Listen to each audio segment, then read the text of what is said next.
Salut les jeunes. L'idée c'est de revaloriser un moteur de machine à laver.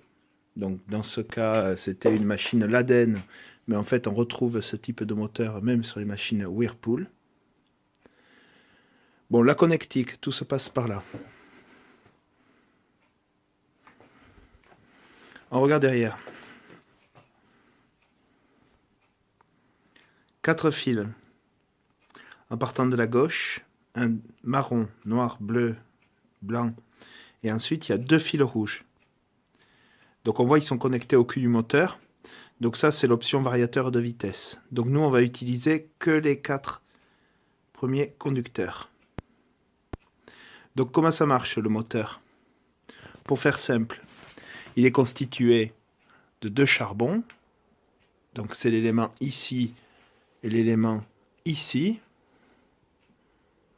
Ceux-ci sont alimentés et ils alimentent l'induit qui est ici. Voilà. Et après, dans la carcasse, on peut apercevoir l'alimentation, c'est le bobinage, l'inducteur. Voilà, il est à l'intérieur, vous voyez? Donc c'est super simple en fait. Je vous montre un petit schéma. Donc dans notre cas,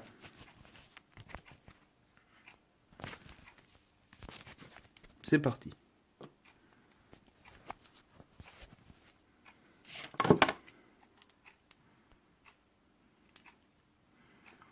Nous avons l'inducteur ici. Pour alimenter l'inducteur, c'est sur ce plot. Ensuite, il y a ce plot. C'est la partie fixe du moteur. Et ensuite, pour faire tourner le rotor, on alimente par 2 bornes. Celle-ci qui alimente le premier charbon. Et celle-ci qui alimente l'autre charbon. Donc là, maintenant, va falloir savoir ces 4 bornes. Comment les repérer. Et ensuite, on peut voir aussi sur le bornier, ces 2 bornes qui sont pour le variateur de vitesse, mais celles-ci, on peut les oublier de suite. Donc pour tester le charbon, un bon vieux multimètre Action à moins de 5 €. On positionne en mode sonnerie. Hop. Voilà. Et dans ce mode-là, en fait, il détecte la continuité. Si je prends les 2 plots, voilà. Ça couine.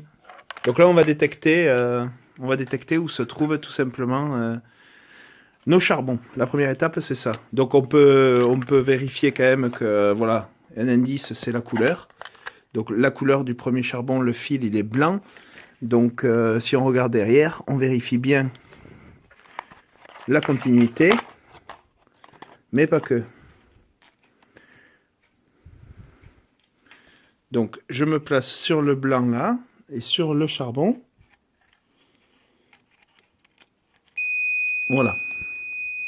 Donc ça c'est la première étape. Ça couine. Et surtout on vérifie, voilà, qu'il est bien marqué 0, qu'il y ait une continuité parfaite. Juste par curiosité, si je m'étais placé sur une autre borne, donc là par exemple je prends une autre borne, ça couine aussi, mais j'ai pas 0. Donc c'est pas bon. Donc c'est pas cette borne. Si on vérifie bien celle-ci, voilà. On a bien 0. Donc cette borne, fil blanc. Fil blanc. C'est aussi simple que ça. Après on fait pareil pour la borne du dessous. Donc ici on a le fil qui est connecté au charbon. C'est le fil bleu et on le retrouve ici. Tac. Donc j'ai vérifié tout à l'heure, c'est bien, il y a bien une continuité. Donc pour faire simple, si on revient ici sur nos bornes. Première borne, inducteur. Deuxième, alimentation inducteur. Troisième, charbon 1, charbon 2 et variateur de vitesse. Donc si je prends mon schéma,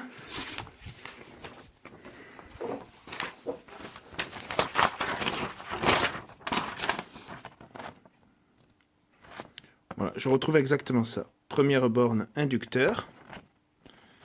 Deuxième inducteur. Troisième charbon. Et voilà, c'est net. Donc maintenant, le branchement, c'est super simple.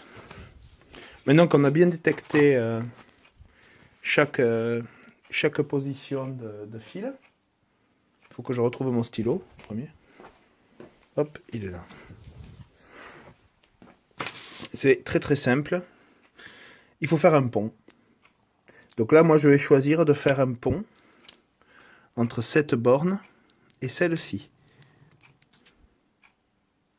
Si j'avais fait un pont entre cette borne et celle-ci, en fait, on va changer le sens de rotation du moteur. Donc j'ai choisi de faire ce pont-là. Et du coup, on va alimenter ici avec la phase. Et sur l'autre borne, le neutre. Concrètement, ça donne quoi?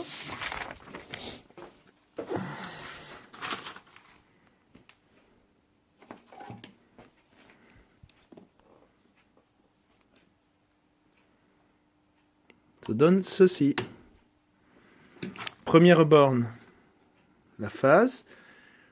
Borne 2, 3, le pont. Et 4, le neutre. J'écarte un peu les fils. Bien sûr, le moteur, il est fixé sur un étau parce que ben, ça saute. C'est super dangereux en fait. Je branche mon moteur. Et là, j'ai plus qu'à mettre sur on pour que ça tourne.